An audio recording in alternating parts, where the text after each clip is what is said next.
Subscribe करें और bell दबाएं ताकि कोई खबर रह न जाए।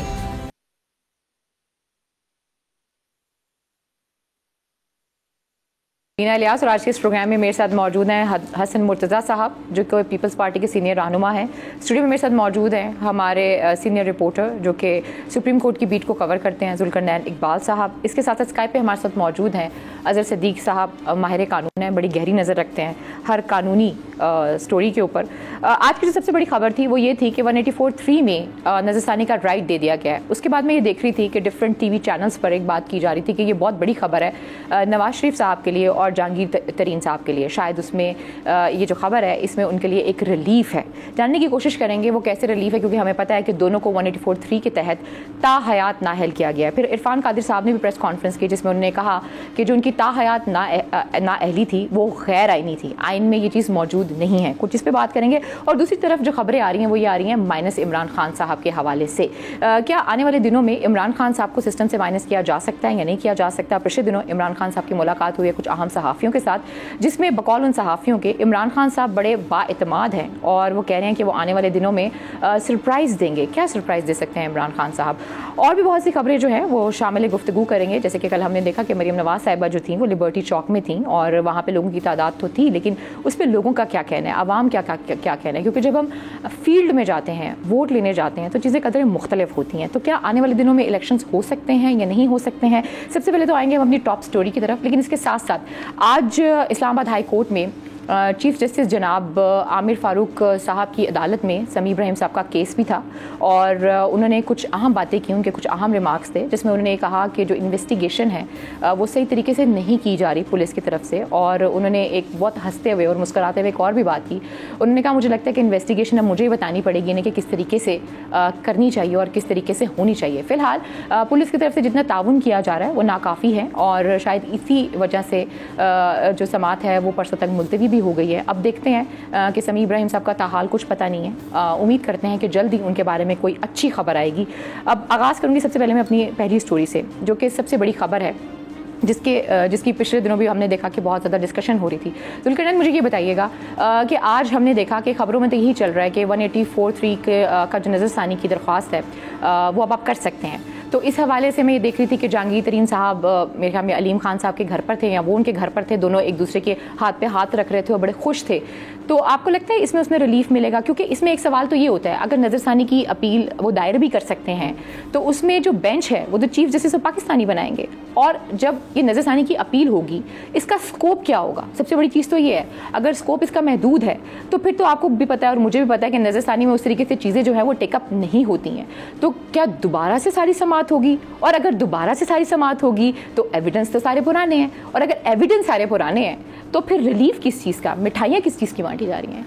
देखिए, आज जो कानून हिस्सा बना है, एक्ट जो कानून का हिस्सा बना है, सदर मुमलिकत ने जिसको 26 को साइन किया था, उसमें इशू ये कि सिर्फ नजरसानी का राइट तो पहले भी था 184(3) में, सिर्फ नजरसानी थी, अपील नहीं थी। अब सिर्फ उसका जो दायरा कार है जो पहले बड़ा लिमिटेड होता था कि सरफेस ऑन दी एरर है कि कुछ सरफेस के ऊपर है, जो किसी का नाम गलत लिखा गया या कोई ऐसी चीज़ है, उसको सिर्फ करेक्ट किया जाता था।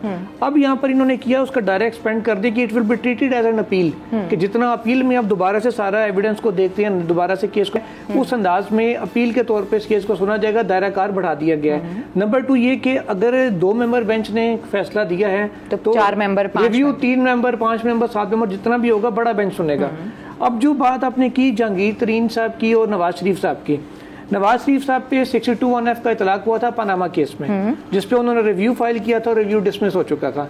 जहांगीर तरीन साहब भी पनामा का ही केस था, हनीफ अब्बासी साहब का, इमरान खान और हनीफ अब्बासी के खिलाफ इकट्ठा ही, उसमें जहांगीर तरीन साहब 62(1)(f) का शिकार हुए थे। ऑल दो के चीफ जस्टिस जो हैं इस वक्त उमर अता बंदयाल साहब, वो इन फेवर में नहीं थे इनको डिस्क्वालीफाई किया जाए, उनको राजी किया गया जस्टिस फैसल अरब और साबिक चीफ जस्टिस साकिब निसार साहब की जानिब से जजमेंट को यूनानिमस रहने दिया, आप इख्तलाफ ना करें। खैर फिर वो राजी हो गए और जजमेंट वो भी 3-0 से आई, जहांगीर तरीन साहब भी फारिग हो गए। जहांगीर तरीन साहब ने रिव्यू फाइल किया और जहांगीर तरीन साहब का रिव्यू भी डिसमिस हो गया। अब मैक्सिमम जो ये रिलीफ मिल सकता है इनको, वो भी सुप्रीम कोर्ट की एक 1969 की जजमेंट है HM साया केस में। वो ये है कि अगर आप किसी केस में फ्रीक नहीं है और उसके ऑर्डर का असर आपके ऊपर आ रहा है, बुरा असर आपके ऊपर पड़ रहा है, तो फिर आप उसमें रिलीफ ले सकते हैं, रिव्यू फाइल कर सकते हैं। एक समीउल्लाह बलोच केस है बड़ा मशहूर, जिसमें सुप्रीम कोर्ट ने जैसे साकिब निसार उस बेंच के सरबराह थे, उमर अता बंदयाल साहब जो चीफ जस्टिस हैं, इन्होंने वो जजमेंट लिखा हुआ है। उसमें ये करार दिया था अदालत ने कि 62(1)F के तहत जो नाअहली है, क्योंकि मुद्दत का तयन पार्लियामेंट ने नहीं किया 62(1)F में ठहरने करने में, तो वो ताहयात तस्वुर होगी अनलेस एंड अनटिल पार्लियामेंट खुद इसको अमेंड करके आइन में तो सजा का या उसकी नाअहली की मुद्दत का तयन। कुछ लोगों को ये मानना है कि 63 जो आर्टिकल है उसमें कहीं ना कहीं बताया गया हुआ है कि कितनी नाअहली होनी चाहिए, उसमें चीजें 63(1)G है, जैसे कंटेम्प्ट ऑफ कोर्ट में होते हैं तो 5 साल है। अब इसमें यह है कि अगर नवाज शरीफ साहब रिव्यू दायर करते हैं, क्योंकि पहले इसमें पार्टी नहीं थे, अब वो ये रिव्यू मैक्सिमम फाइल कर सकते हैं कि मैं फरीक नहीं था, मैं इसे डायरेक्टली इफेक्टेड हूँ, मेरी पॉलिटिक्स खत्म हो गई है, लिहाजा इस केस को रिव्यू किया जाए। अब रिव्यू के लिए 26 को क्योंकि पार्लियामेंट ने प्रेसिडेंट ने असेंट दी थी इस बिल की, तो 25 तक 60 डेज बनते हैं जो इस लॉ में दिया गया है। 60 तो वो 60 डेज का टाइम पीरियड पूरा हो रहा है 25 जुलाई तक। 25 जुलाई तक मियां साहब पाबंद होंगे और जहांगीर तरीन साहब रिव्यू फाइल करने के।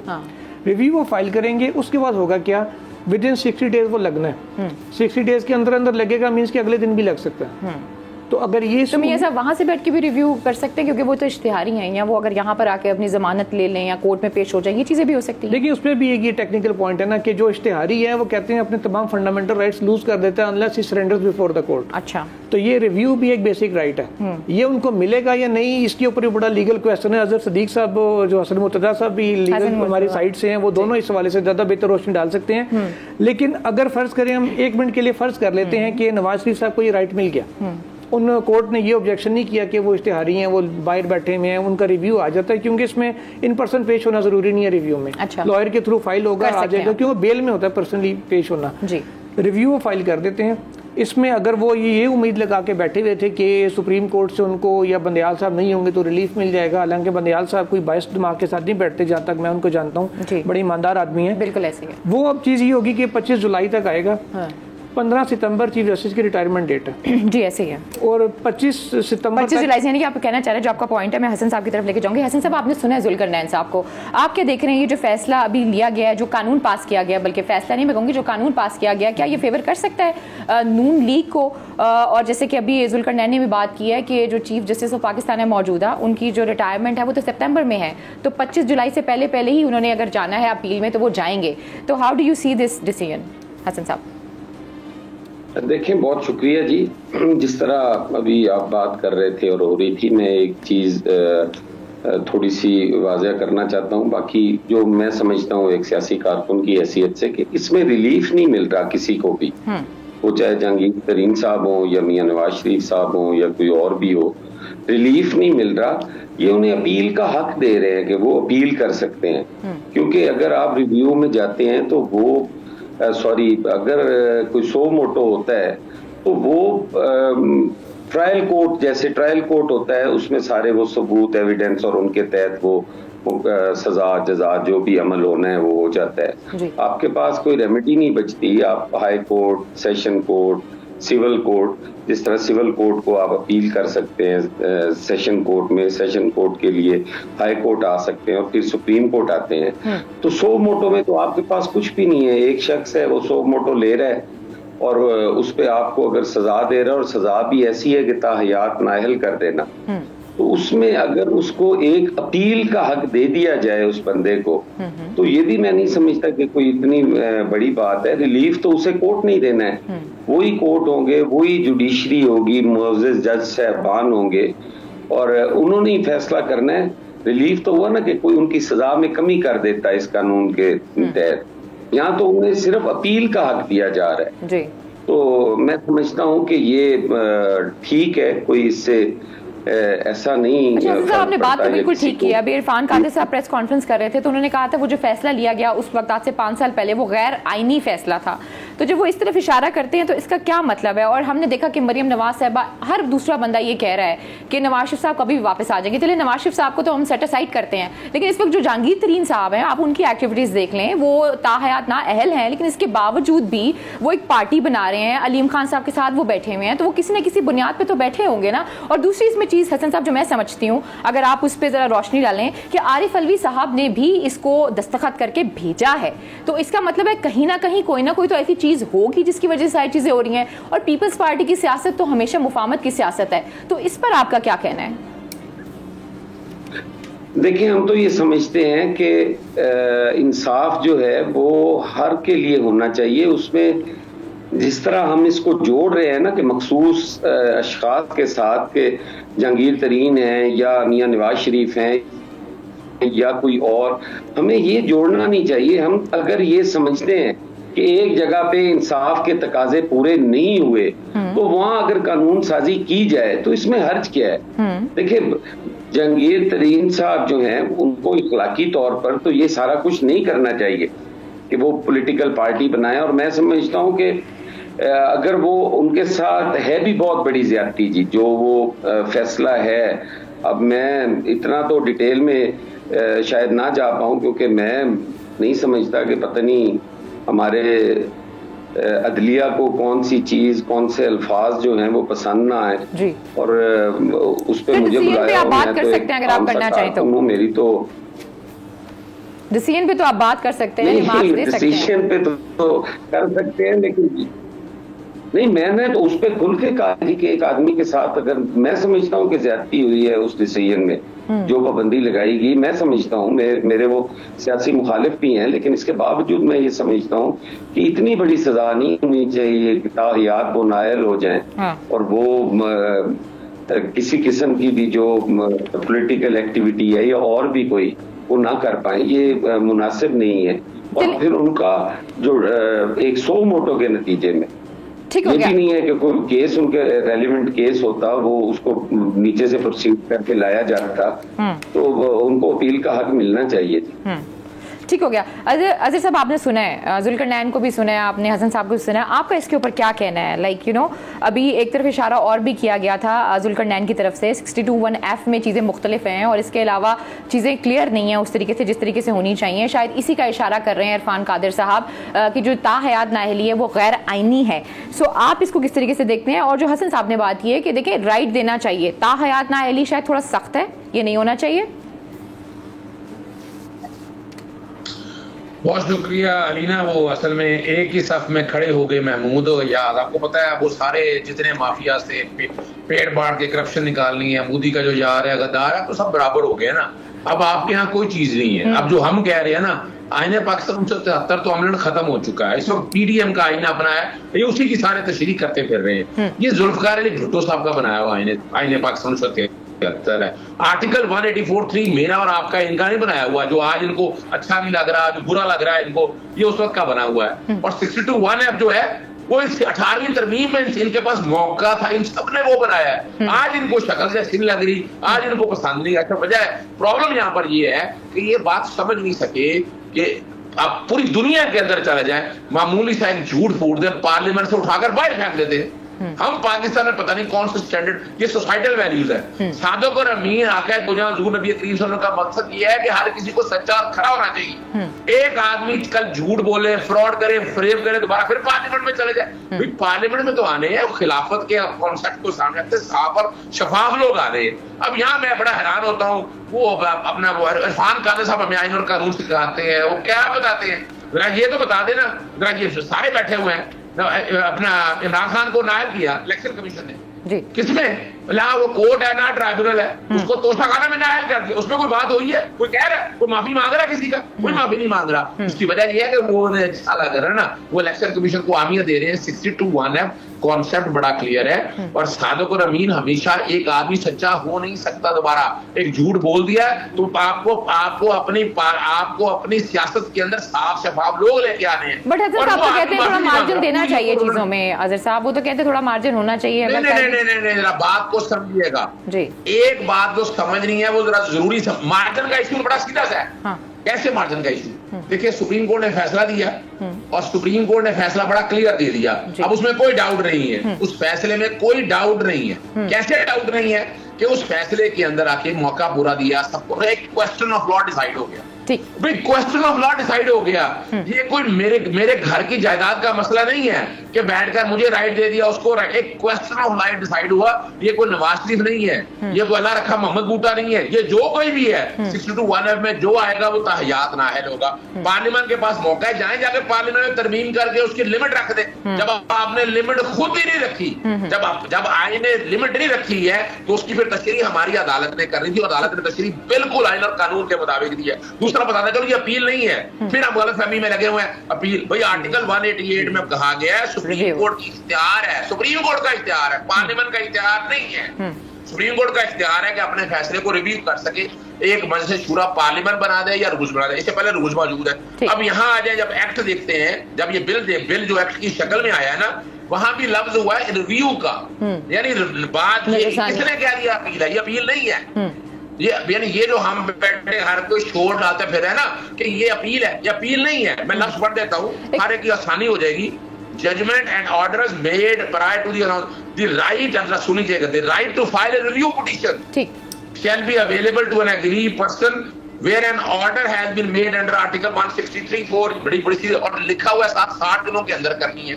अब ये तो नहीं है, यानी आज आपने जब एक सवाल उठाया, मैं हसन साहब की तरफ जाऊंगी। हसन साहब, अजीज साहब को सुना है, अजीज साहब कहते हैं कि 1973 का आईन सबको पता है कि भुट्टो साहब ने बनाया, 184(3) ये सारी चीजें 62(1)(f) एम्बिग्युइटी रखी गई।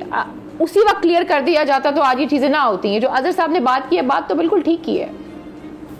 देखिए, ये पहली बात तो है कि ये जो है ये जनरल ज़ियाउल हक ने ये अमेंडमेंट्स की थी और हम उसको पूरी तरह अभी आइन को बहाल नहीं कर पाए।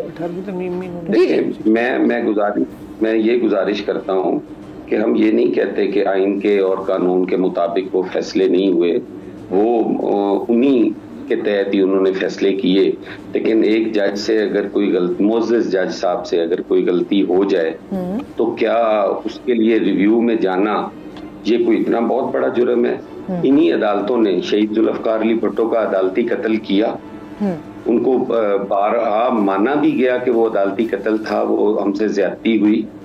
इन्हीं अदालतों की ऑडियोज जो है वो सामने आई, जब बीबी को कन्विक्शन के लिए कहा जा रहा था कि उनकी कन्विक्शन होनी चाहिए। तो ये गलतियां और ये सियासी हसन साहब की बात बिल्कुल ठीक है, लेकिन यहाँ पे एक और सवाल उठता है ना। देखिए, जो अदालतें फैसला देती है ना हसन साहब, वो कानून और आइन के मुताबिक ही देती है ना, वो अपनी मर्जी का तो कोई फैसला नहीं दे सकती हैं। और अब तक जितने भी फैसले आए हैं वो कॉन्स्टिट्यूशन ऑफ पाकिस्तान के तहत ही आए हैं। मैं चाहूंगी अपनी बात कंप्लीट करें, मुझे एक ब्रेक लेनी है। जब मैं ब्रेक से वापस आती हूँ, अजहर साहब भी कुछ कहना चाह रहे हैं और कुछ चीजें ऐड करना चाह रहे हैं। प्रोग्राम में वक्त एक छोटी सी ब्रेक का, स्टे विद अस। कहते हैं सलमान आबिद साहब भी हमारे साथ मौजूद हैं और इससे पहले हसन साहब बात कर रहे थे। मैं चाहूंगी कि हसन साहब अपनी बात कंप्लीट करें। और हसन साहब, मेरा एक और भी सवाल है, वो इस हवाले से कि माइनस इमरान खान, आपको लगता है ये सही अप्रोच है माइनस इमरान खान वाली, कि एक बड़े सियासतदान को सियासत से बाहर निकाल देना और फिर सियासत करना?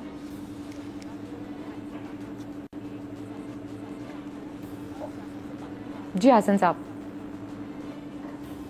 देखिए, मैं तो कभी भी -1 के फॉर्मूले का कायल नहीं रहा। ये फॉर्मूला पाकिस्तान पीपल्स पार्टी पे बहुत अरसा से अप्लाई करने की कोशिश की जाती रही, भुट्टो साहब से लेके फिर बेगम नुसरत भुट्टो साहिबा, फिर बेनज़ीर शहीद साहिबा, फिर आसिफ अली जरदारी, और ये चलता रहा है। हम तो नहीं इस बात के कायल, लेकिन खान साहब खुद से ही सियासत से इररेलेवेंट होते जा रहे हैं और वो बिल्कुल ही एक अजीब डगर पे चल पड़े हैं कि जलाओ, गिराओ, तोड़ दो, मार डालो, उड़ा दो। वो खुद ही इस तरफ जा रहे हैं। अब इसमें कोई पॉलिटिकल सिस्टम की तो ऐसी कोई खराबी नहीं है कि जिसकी वजह से वो माइनस होने की तरफ जा रहे हैं। आप अगर उनका वो 126 दिन का धरना देखें और उसमें जो तकारीर उनकी तरफ से होती थी, और फिर पार्लियामेंट पे हमला, फिर रेडियो स्टेशन पे कब्जा, पीटीवी पे कब्जा, फिर आगे आप देख प्राइम मिनिस्टर हाउस की तरफ बढ़ना, तो ये सारा कुछ वो शुरू से वो करते आ रहे हैं। फिर शेख रशीद साहब की जो पीटीआई के स्टेज से जो स्पीचेस हैं वो भी जला दो, गिरा दो, एक सवाल मेरा आपसे और भी आता है, फिर मैं सलमान साहब की तरफ भी चलूंगी। आपकी बात बिल्कुल ठीक है, आई एग्री विद यू। आपने जो बात की है कि कोई किसी भी सियासतदान को माइनस नहीं होना चाहिए, लेकिन अभी आप पीडीएम का हिस्सा हैं, पीपल्स पार्टी नून लीग के साथ खड़ी है, नून लीग एक बयानिया रखती रही है, मरियम नवाज का एक बयानिया है, नवाज शरीफ साहब का एक बयानिया है। हम ये एक दो सोचे देखते हैं, पीपल्स पार्टी की पीटीआई के लिए मुख्तलिफ सोच है और मरियम नवाज के लिए मुख्तलिफ सोच है। ये मैं सवाल करूंगी सलमान आबिद साहब से। जी सलमान आबिद साहब, आपका क्या कहना है इसके ऊपर? देखिए, बड़ी सिंपल सी बात है कि पीपल्स पार्टी का एक डेमोक्रेटिक जेस्चर है। आप पीपल्स पार्टी पे तनकीद कर सकते हैं, लेकिन बुनियादी तौर पे आप ही देखिए, अगर बाकी सियासी जमातों के मुकाबले में देखें तो पीपल्स पार्टी हमेशा से इस तरह के मामलात में कभी सपोर्ट नहीं करती। अब मिसाल के तौर पे पीडीएम के अंदर फजलुर रहमान साहब की तो ख्वाहिश होगी कि, और नवाज शरीफ साहब की भी ख्वाहिश होगी, मरियम की भी ख्वाहिश होगी, ख्वाजा आसिफ की भी होगी कि इनकी इमरान खान को डिस्क्वालीफाई कर दिया जाए या उनकी जमात पे पाबंदी लगा दी जाए। लेकिन पीपल्स पार्टी ने खुल्लम खुल्ला इस तरह के मामलात के अंदर अपना एक अलग स्टांस रखा हुआ है और उनका मौक़िफ़ ये है कि सियासी मामलात को सियासी अंदाज से हल किया जाए। और वैसे भी अगर आप तारीख उठा के देखें ना, पाबंदी कभी भी मसलों का हल नहीं होती। अब मसला ये है कि हम ये समझते हैं कि क्योंकि हम ताकत में हैं तो हम अपने सियासी मुखालिफ को अगर सियासी तौर पर डील करने में नाकाम हो गए हैं और सियासी तौर पे हम इमरान खान का मुकाबला नहीं कर सकते, तो फिर हम उसका इलाज ये ढूंढते हैं कि उनको इंतजामी और कानूनी बुनियादों पर नाहिल कर दिया जाए, उनके ऊपर पाबंदी लगा दी जाए। तो मैं जाती तो मुझे नहीं लगता कि इमरान खान के ऊपर अगर आप पाबंदी लगा भी देंगे तो उस पाबंदी का इमरान खान वो सियासत से बाहर तो नहीं हो जाएंगे।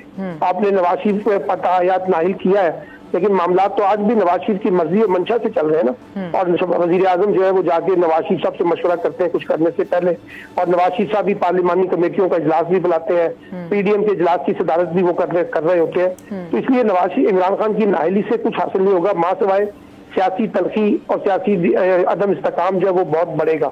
और दूसरी बात यह है कि अगर आप इमरान खान को नाहिल कर देंगे तो फिर या उनकी जमात पे पाबंदी लगा देंगे तो कौन मानेगा इसको, इंतखाबात को?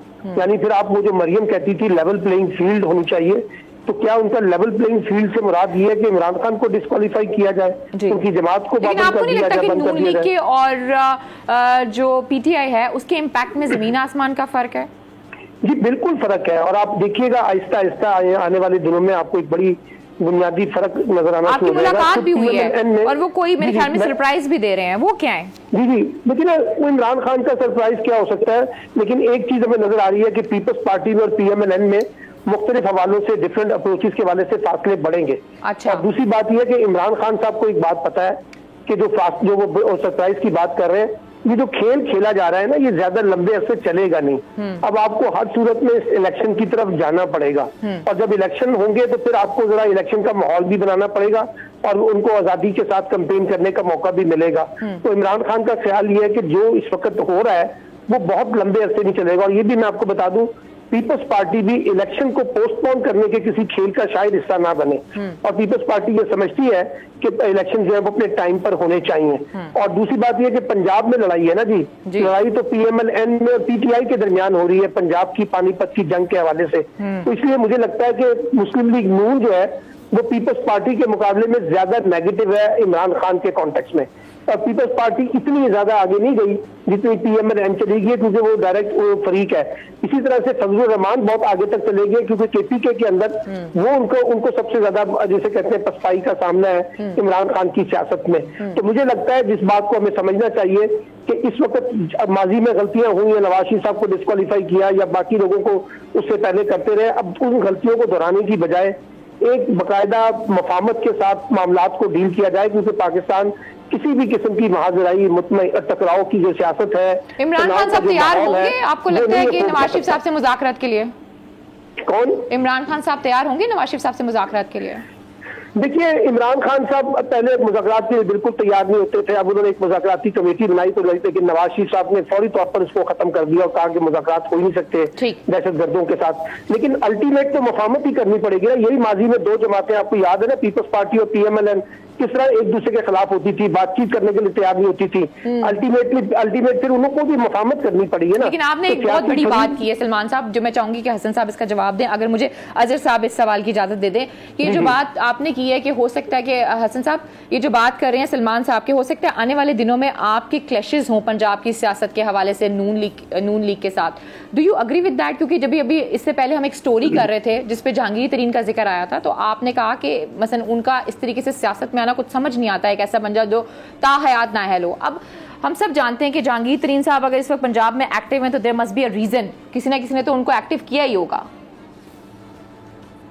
देखें, ये जो क्लैशेस की बात है, मैं समझता हूँ कि पीपल्स पार्टी और PMLN, JUIF, ये सारी मुख्तलिफ नजरियात की जमातें हैं। बिल्कुल। हमारे आपस में नजरियाती इख्तलाफात भी हैं।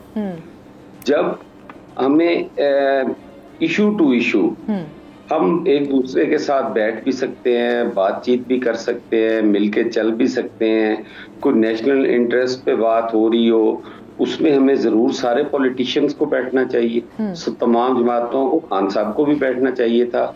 हम तो उन्हें कहते रहे कि खान साहब आए, बैठे, चार्टर ऑफ इकोनॉमी करते हैं, इकोनॉमी हमारी को जरूरत है सबकी, कोई सिंगल पार्टी जो है वो खान साहब ने तो कोशिश की थी मुज़ाकरात की, अभी भी मेरे ख्याल में उन्होंने एक कमेटी बनाई है, तो आप उसको कैसे देखते हैं जो उन्होंने कोशिश की है?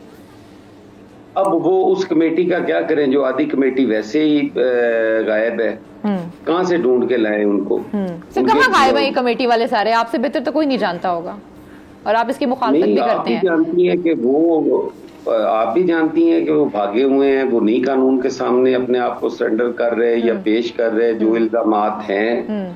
खान साहब खुद तो कहते थे कि अगर आप पे कोई इल्जाम हो तो आपको सरेंडर करना चाहिए कानून के सामने, और कानून अपना रास्ता लेगा और आपको इंसाफ मिलेगा। अगर आप बेगुनाह हुए तो वापस आ जाइए, अगर ना हुए तो अपनी सजा भुगतेंगे। ठीक। तो अब वो फॉर्मूला क्यों नहीं है? अब क्यों कानून से भागते हैं? अब क्यों गिरफ्तारियों से भागते हैं? वो कहते हैं ये सियासी इंतकाम लिया जा रहा है। अजहर साहब, आपने सुना हसन साहब को, वो कहते हैं कि ये जो जी ये एक सेकंड, ये सियासी इंतकाम वो इसलिए समझते हैं कि उसकी बुनियाद उन्होंने रखी थी सियासी इंतकाम की, और हमेशा ये कहते थे कि ये साबका अदवार की केसेस बने हुए हैं, हमने तो बनाया कोई नहीं। लेकिन फिर आप ही पार्टी के दौर में बने हैं सर। पर्सन बैठ के कहते थे जी कि इस हफ्ते फलां गिरफ्तार हो जाएगा। वो इसलिए समझते हैं कि शायद अब भी पॉलिटिकल विक्टिमाइजेशन हो रही है। जी अजहर साहब, आप कुछ कहना चाह रहे हैं? हसन मुर्तजा साहब, आपने कानून के सामने सरेंडर करने की बात की है, तो ये मशवरा आप नवाज शरीफ साहब को भी देंगे कि उनकी अपील हाईकोर्ट में पेंडिंग है, वो भी कानून के सामने सरेंडर करें? मैं तमाम के लिए कह रहा हूं, मैं किसी एक बंदे के लिए नहीं कह रहा। अजहर साहब, आपको शायद ये महसूस हो रहा हो मैं सियासी कारकुन हूं, मैं किसी का मुलाजिम नहीं हूं जी। मैं खान साहब को भी यही कहूंगा, मैं मियां नवाज शरीफ को भी यही कहूंगा जी कि कानून का एहतराम करना चाहिए, रूल ऑफ लॉ होना चाहिए। ठीक हो गया। फिर ये तो आपने सही बात की है, हमें वो रूल ऑफ लॉ उस टाइम नहीं नजर आया जिस टाइम पिछले दिनों सुप्रीम कोर्ट के गेट के ऊपर हमने देखा कि मौलाना साहब, मरियम नवाज साहबा एक सोच रखती हैं। खैर अजहर साहब, आप इसके ऊपर क्या कहेंगे? जो भी चीज होनी चाहिए कानून के मुताबिक होनी चाहिए और हर बंदा बराबर है। अब इमरान खान साहब जो है वो क्यों नहीं पेश होते कानून के सामने? उन्हें क्या मसला है? और वो मुज़ाकरात वाली जो उनकी कमेटी है उसका भी हाल बड़ा बुरा है बकौल हसन साहब के। जी आपने म्यूट किया हुआ है, थोड़ा अपने आपको अनम्यूट करें ताकि कौम आपको सुन सके। अच्छा पहले तो मैं बताता चलूं कि हमारे यहाँ हम हर बात को, कानून को भी सियासत की नजर से देखते हैं, आइन को भी सियासत की नजर से। आइन और कानून और सियासत को जरा आपको अलग प्राय में दे। जब हम हुकूमत में होते हैं हमारा नुक्ता नजर कुछ है, यानी अभी हसन मुर्तजा साहब ने कह दिया कि सारियां जो काम इमरान खान के अगेंस्ट हो रहा है सारे का सारा जायज है। दूसरे लम्हे कह दिया जो इनके दौर में, इमरान खान के दौर में होता है वो सब सियासी है। तो ये तो फॉलो फिल्म में तजाद बड़ी वाज़ेह तौर पर आ गया। पॉलिटिकल विक्टिमाइजेशन होता क्या वो समझना है, यानी इमरान खान के खिलाफ केसेस क्या बन रहे हैं, इमरान खान के खिलाफ केसेस बन क्या रहे हैं, पहले जरा वो समझिएगा। वो जी दोबारा उनसे रब्ता करने की कोशिश करेंगे। मैं आऊंगी सलमान आबिद साहब आपकी तरफ। आपने सुना है कि अजहर साहब ने बात की है कि कॉलर फिल्म में तजाद नजर आता है, दो मुख्तलिफ पॉलिसीज हैं। जी ये अजहर साहब को मुझे जब वो बोल लें तो मैं उन्हें 2 मिनट रिस्पॉन्ड करूंगा, मुझे टाइम दीजिए। जी मैं आपको जरूर दूंगी हसन साहब, अगर आप मुझे इजाजत दें तो मैं सलमान साहब की तरफ ये सवाल थ्रो करूंगी। जी अजहर साहब अपनी बात कंप्लीट कीजिएगा। मैं जरा समझिए बात को। वजह क्या है? वजह ये है कि अगर ये अदालतों से बरी होते ना तो फिर बड़ी जबरदस्त बात थी। इन्होंने नैब के कानून का तिया पांचा कर दिया, ये हम हर एक ने देखा है। ये अदालतों से बरी नहीं हुए। अब इमरान खान के अगेंस्ट केसेस क्या है? तो करप्शन का केस है। पूरे साल के बाद आके कादर का एक केस निकला इनके पास, कोई और किसी के खिलाफ को केस बना सके। इमरान खान के खिलाफ केस क्या है? बगावत का, बोलने पे। इमरान खान के केस क्या? अदालत में गए दहशतगर्दी का। और ये और वही 144 के पर्चे जो है जब ये खुद सुप्रीम कोर्ट के सामने गए, जो जुबान इस्तेमाल की, क्या वहां दर्ज हुए पेशेदर्दी के पर्चे, क्या वहां 144 के पर्चे दर्ज हुए? ये बड़ा मसला है, बड़ा प्रॉब्लम है यहाँ कहने का। और जहां तक बात है, बड़ी देखिए आइन और कानून की बात करनी है, ये ख्वाहिशात पे काम नहीं चल सकता। आइन हर एक के लिए बराबर और ख्वाहिशात पे हो ही नहीं सकता। तीसरी बात जो बड़ी अहम है कि इस यूं कर लेते हैं कि इनके केसेस जो इनके दौर में केसेस हैं, जो अब के केसेस हैं, उन सबको रख लेते हैं सामने, ताकि आप बुला लें, तो जिरगा बुला लेते हैं, वहां कई सहाफी आ जाते हैं, एंकर आ जाते हैं, और ये सियासतदान भी आ जाते हैं, पता चल जाएगा। इसमें ऐसी क्या बात है कि कौन से सियासी हैं, कौन से बेवकूफ बनाने के लिए, और कहाँ आइन और कानून की पासदारी की गई है। यहाँ मजाक हो रहा है इस मुल्क को कौम के साथ कि यहाँ बैठ के हम कहें हम ये सियासी मुखासमत की है, ये सियासी पॉलिटिकल विक्टिमाइजेशन है। 100% इमरान खान के अगेंस्ट जो केसेस हो रहे हैं सारे पॉलिटिकल विक्टिमाइजेशन है। कोई एक केस भी इनका ग्राउंड पे रहना नहीं। आप सिंपल सी मिसाल ले लें कि तोशाखाना में इलेक्शन कमीशन जो है, अजहर सिद्दीक साहब एक लीगल क्वेश्चन है, वो इमरान खान को नायब कर दिया। क्वेश्चन करें अजहर सिद्दीक साहब, एक लीगल क्वेश्चन है आपसे कि जो आज लॉ पास हुआ है, जो आज गजट इसका नोटिफिकेशन हुआ है, इसमें लिखा हुआ है कि रिव्यू को एक राइट के तौर पे दिया, एक बुनियादी हक के तौर पे दिया है। ऑल दो वैसे भी राइट होता था, ये हर बंदे का जिसके खिलाफ फैसला है रिव्यू कर सकता है। अब नवाज शरीफ साहब की अगर बात करें, वो सजा याफ्ता भी हैं और इस वक्त इश्तिहारी भी करार दिए गए इस्लामाबाद हाई कोर्ट की जानिब से। क्या ये हक उनको हासिल है? क्योंकि इश्तिहारी के तमाम हकूक जो है ना, जब तक वो सरेंडर नहीं कर जाता वो खत्म हो जाते हैं। तो लीगली इस पे क्या पोजीशन होगी अगर नवाज शरीफ साहब ये राइट अवेल करना चाहें रिव्यू का?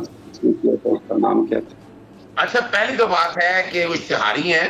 अब यहाँ अगर आना है तो पहले आके पाकिस्तानी कोर्टों में सरेंडर करें आकर, और आकर अगर ये वो राइट लेना चाहते हैं तो बिल्कुल ले सकते हैं। वो जमानत लेके तो मेरे ख्याल में आ ही सकते हैं, ये चीजें यहाँ पे बड़ी हो जाती हैं। लेकिन जो आपने बात की है, मैं चाहूंगी कि हसन साहब इसका जरूर जवाब दें। हसन साहब को जवाब भी देना चाह रहे थे कि ख्वाहिशात, जो अजहर साहब कह रहे हैं ना, हसन साहब ये कह रहे हैं कि ख्वाहिशात पे तो आईनो कानून नहीं चलाया जा सकता। तो फिलहाल जो चीजें चलाई जा रही हैं वो ख्वाहिशात के मुताबिक चलाई जा रही हैं। नून लीग के लिए पॉलिसी डिफरेंट है, पीटीआई के लिए पॉलिसी डिफरेंट है उनके। अब आपका इस पे क्या कहना है? पहली बात तो उन्होंने, अजहर साहब ने फरमाया जी कि हसन ने कह दिया है कि जो पहले हुआ वो गलत था और जो इमरान खान साहब के साथ हो रहा है वो गलत है, वो ठीक है। मैंने ये बात ही नहीं की। प्रॉब्लम ही ये है कि बात समझनी नहीं है और कर देनी है। मैंने ये गुजारिश की है कि उस वक्त वो कहते थे कि ये पिछली हुकूमतों के बनाए हुए केसेस हैं, हमारे बनाए हुए नहीं है। लेकिन शाम में बैठ के प्रेस कॉन्फ्रेंस होती थी, स्पोक्स पर्सन बने होते थे नैब के, और सारा कुछ कह रहे होते थे और लिस्ट दे रहे होते थे कि इस हफ्ते ये पकड़े जाएंगे। मैंने ये बात की है। अब जो इमरान खान साहब का कह रहे हैं कि वो दूध के धुले हैं, उनकी तो पॉलिटिकल विक्टिमाइजेशन हो रही है। अल कादिर ट्रस्ट उन्होंने खुद से माना। क्या ये पॉलिटिकल विक्टिमाइजेशन है? डॉक्यूमेंटेड केस है, लाएं, बैठे, बात करें, उसमें क्या गलत है? कोर्ट में जाएं, आप कोर्ट को बताएं कि ये गलत हो रहा है। फॉरेन फंडिंग केस जो है वो करप्शन नहीं है या वो गलत नहीं है? वो किसने किया है? क्या पीपल्स पार्टी ने किया है या किसी दीगर जमात ने वो किया है? उनकी अपनी जमात के एक बानी रुकन बात है कि सारे केसेस चल तो रहे हैं, लेकिन ये इतना लंबे क्यों केसेस चल रहे हैं? अगर किसी के पास किसी के खिलाफ शवाहिद होते हैं तो बड़ा आसान होता है। आपने अल कादिर की बात की है, इमरान खान साहब बड़ी दफा स्पेस पर आए हैं और उन्होंने बताया कि अल कादिर ट्रस्ट क्या है। मेरी अर्ज सुने ना, ये तो एक आप प्रोग्राम कर ले, मैं भी उनकी वो चीजें ले आता हूँ। सर आप ये सारी चीजें कोर्ट में लेके जाएं अगर आपके पास ये चीजें हैं। मेरे ख्याल में उससे अच्छा प्लेटफॉर्म तो कोई नहीं हो सकता। क्यों सलमान आबिद साहब, ये चीजें पड़ी हैं हसन साहब के पास, हमें इसे यूटिलाइज करना चाहिए। आप मुझे फरीक बना रही हैं, मैं उसमें फरीक नहीं हूँ। सर आपके पास चीजें पड़ी हैं, शवाहिद पड़े हैं, मैंने नहीं बोला, आपने खुद बोला है। मैं क्यों फरीक बनाऊंगी? आप खुद बनना चाह रहे हैं। जी सलमान साहब, देखिए बात बड़ी बुनियादी है। तो अनफॉर्चुनेटली आप कह रही हैं कि वो उन पे करप्शन का कोई केस नहीं है। मैं वो आपको कह रहा हूं कि ये केसों की तो लिस्ट है। क्या हो रहा है? इस लिस्ट को आप जो है जाना चाहेंगे। इल्जामात की जो सियासत है ना, उसका मुकाबला अदालतों में करने की बजाय बुनियादी तौर पर टीवी टॉक शोज में करने की कोशिश करते हैं। भाई जिनके पास जो भी शवाहिद है और जो भी सबूत है किसी के खिलाफ भी हो, आप अदालतों का रुख करें। लेकिन हम अदालतों की बजाय जलसागाह में जाते हैं, हम टीवी टॉक शो करते हैं, सोशल मीडिया पे चलाते हैं और वहां से जो है एक दूसरे को मुजरिम साबित करने की कोशिश करते हैं। और जब उनसे कहा जाता है कि आप अदालतों में जाएं तो हम अदालतों में जाने से गुरेज करते हैं। अब जितने यही एक बात, और ये हम देख लीजिए कि इसके सियासत का नतीजा क्या मिल रहा है। इसका सियासत का नतीजा ये मिल रहा है कि एक टकराव का माहौल बन रहा है जी, और जहां कानून ने साबित करना है वहां साबित नहीं करते। और दूसरा बड़ा मसला है कि अदालतों को से भी हम अपनी मर्जी का फैसला चाहते हैं, यानी अगर अदालतें हमारी मर्जी के मुताबिक फैसला करें तो अदालतें आजाद है, और अगर अदालतें हमारे खिलाफ फैसला करें तो फिर अदालतें जो है वो जो है ना कम कहते हैं चमक का मुजाहरा कर रही है, इमरान खान के लिए लाडलेपन का मुजाहरा कर रही है, फलां की जगह पे कर रही है। हालांकि इन्हीं अदालतों से पीडीएम को भी रिलीफ मिला है, नवाज शरीफ साहब को भी रिलीफ मिला है, मरियम नवाज को भी मिला है, पीपल्स पार्टी के लोगों को भी मिला है। लेकिन जहां कोई फैसला खिलाफ आ जाए तो हम कहते हैं कि अदालतें जो है वो इमरान खान को लेकर चल रही है। रिलीफ नहीं मिला। आप चूंकि एक केस बता दें जिसमें पीपल्स पार्टी ने रिलीफ लिया हो। जी सलमान साहब, हसन साहब कह रहे हैं केस बताएं। नहीं मैं बता देता हूँ। जी हसन साहब आप बता देता हूँ जी, मैं बता देता हूँ। फरियाल तालपुर साहबा की, खुर्शीद शाह की, इन सब की जमानतों के ऑर्डर देख लें, अदालतों से मिले, आप अंदाजा लगाएं। ये कहना है कि ये रिलीफ नहीं मिला, ये बात बिल्कुल यानी वोट ऑफ नो कॉन्फिडेंस ले लें, ये वोट ऑफ नो कॉन्फिडेंस अदालत से रिलीफ मिला है, वो वोटों में रिलीफ मिला था। Vote of no confidence Bilawal Bhutto साहब आए थे कोर्ट के सामने। एक दिन जेल नहीं रह जाता। आप 3 साल जेल काटने वाले को भी कहते हैं कि बेल क्यों मिली है, मेरिट पे बेल मिली है, वो कौन सा रिलीफ है? वो उन्होंने मेडिकल ग्राउंड पे बेल ली है।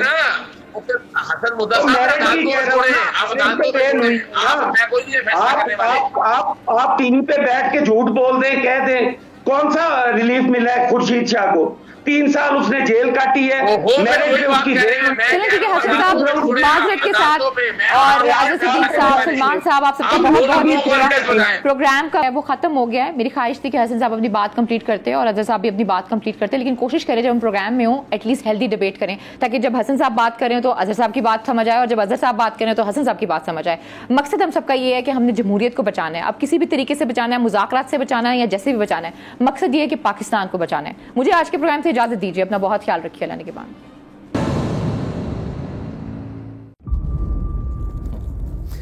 इंतजार था ना, चलो इस बार वो करते हैं जो इससे पहले किया ही नहीं। किस्मत की आंखों में आंखें डाल के जीतना होगा। सब में शेर जैसी राह, जर्रा जर्रा भी हर कंटेस्टेंट को लगेगा पहाड़। लड़खड़ाना नहीं है, खोल दो अपने पंख अगर आसमान छूना है। अबे लग रहा है ये सब पहले भी कहीं सुना है। एंटरटेनमेंट की गारंटी जनाब, क्योंकि यहाँ खेलोगे कूदोगे तो बनोगे नवाब। खुश रहो पाकिस्तान। खुश रहो पाकिस्तान, बुध और जुमेरात शाम 7 बजे सिर्फ बोल एंटरटेनमेंट पर। सब्सक्राइब करें और बेल दबाएं ताकि कोई खबर रह न जाए।